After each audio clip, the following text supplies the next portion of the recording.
Bismillahirrahmanirrahim. Assalamualaikum warahmatullahi wabarakatuh. Selamat pagi anak-anak. Nah, bagaimana kabarnya hari ini? Semoga sehat selalu ya. Nah, baik. Sebelum kita memulai pembelajaran, alangkah baiknya kita berdoa dulu. Berdoa dimulai. Berdoa selesai. Nah, baik, untuk pagi hari ini, untuk pembelajaran kita, sebelum kita memulainya, kita absen dulu ya anak-anak. Apakah hari ini ada yang tidak masuk? Oke, baik.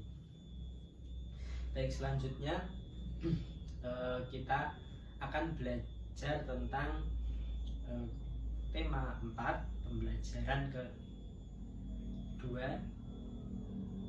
Tema 4, subtema 2 dan pembelajaran yang ke-6. Nah, kita nanti akan belajar membaca, kemudian mengamati, lalu belajar tentang bagaimana kita menulis dengan benar, dan juga bagaimana kita nanti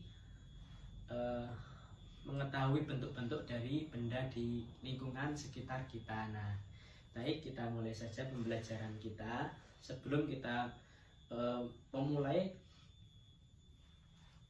alangkah baiknya kita melakukan kebiasaan yang baik dulu, yaitu membaca. Nah, baik anak-anak, sebelum kita membaca, kita persiapkan dulu. Bisa dibuka bukunya. Baik, ayo kita baca bersama-sama. Sekolah Adiwiyata. Sekolah Adiwiyata merupakan salah satu contoh lingkungan sekolah yang bersih.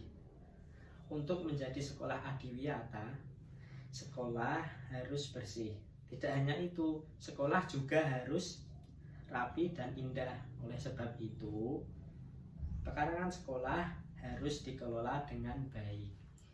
Sekolah adiwiyata, tempat yang nyaman untuk belajar. Di halaman sekolah biasanya terdapat taman yang indah, ada juga pohon yang rindang, untuk berteduh dan juga untuk belajar.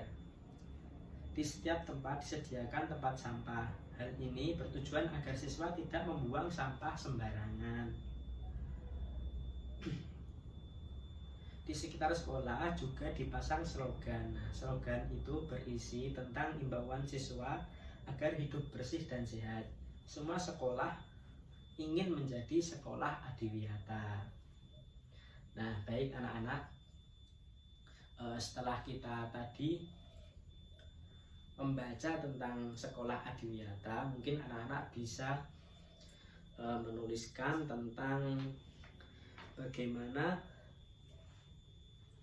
keadaan sekolah yang tadi, bisa menyampaikan keadaan sekolah adiwiyata itu. Nah, kemudian setelah kita tadi kan membaca tentang sekolah adiwiyata, bisa dilihat gambar selanjutnya, yaitu ada gambar apa anak-anak di samping.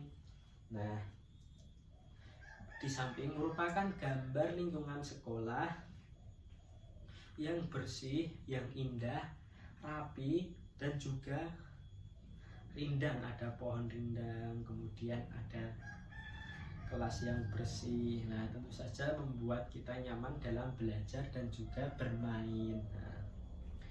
Nah, tadi kan kita sudah belajar tentang sekolah adiwiyata, sudah membaca. Kemudian bisa dituliskan ya anak-anak tentang bagaimana cara-cara kita untuk menjaga lingkungan sekolah tetap bersih. Nah, bisa dituliskan, nanti Pak Guru koreksi ya anak. Nah, baik, kalau misalnya sudah selesai, kita sedikit mengulas. Nah, apa saja yang dapat menjaga pekarangan sekolah kita tetap bersih? Nah, misalnya selalu mengerjakan piket dengan rajin, dengan tertib, dengan teratur. Kemudian membuang sampah pada tempatnya. Nah, kita tadi kan sudah belajar tentang sekolah adiwiyata dan bagaimana cara menjaga lingkungan sekolah. Nah, salah satu cara untuk menjaga lingkungan sekolah yaitu dengan gotong royong. Nah, coba anak-anak, gotong royong itu nanti akan membangkitkan pada kebersamaan. Nah, misalnya kita nanti tidak ada kebersamaan, gimana anak-anak? Coba bisa disebutkan. Misalnya nanti ada perpecahan, kemudian sering bertengkar, kemudian sama temannya tidak hidup dengan rukun. Nah, itu tadi jika tidak ada kebersamaan. Nah, baik, setelah kita belajar tentang kebersamaan dan juga tentang gotong royong tadi, coba perhatikan gambar di samping. Nah, ini ada gambar tentang meja. Nah, ini kan meja merupakan sebuah bangun datar yang berbentuk persegi. Nah, setelah kita mengetahui tentang bentuk persegi, kita nanti juga akan belajar tentang berbagai bentuk. Misalnya nanti ada persegi panjang, jajar ginjang, segi 5, segi 6, dan sebagainya. Nah, coba perhatikan gambar-gambar di samping ini ya anak-anak. Nah, ini kan ada pola gambar. Nah, ini ada gambar persegi. Gambar pertama yaitu ada persegi, kemudian segi 5, kemudian persegi, dan seterusnya hingga yang akhir. Kemudian gambar yang kedua ada 2 persegi panjang, kemudian 1 segi 5, kemudian 2 persegi panjang, dan seterusnya. Nah, kemudian yang gambar yang ketiga juga sama. Ini ada persegi, kemudian ada 2 segi 5, kemudian ada 1 persegi, dan seterusnya. Nah, ini disebut dengan pola bangun datar.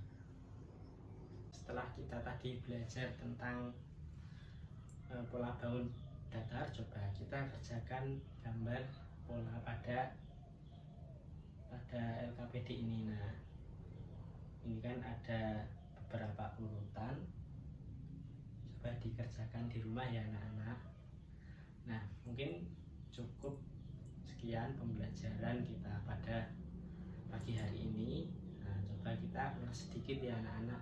Kita tadi belajar tentang bagaimana membaca dengan baik dan benar, kemudian bagaimana cara menjaga lingkungan, kemudian tentang kebersamaan, tentang dampak buruk jika tidak ada kebersamaan, dan juga dampak baiknya.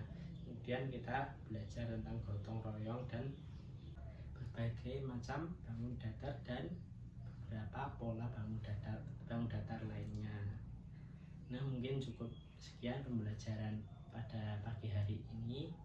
Tetap semangat belajar, jangan lupa di rumah juga belajar, jangan lupa membantu orang tua, dan tetap jaga kesehatan selalu ya anak-anak. Mungkin cukup pembelajaran dari Pak Guru, kurang lebihnya mohon maaf. Assalamualaikum warahmatullahi wabarakatuh.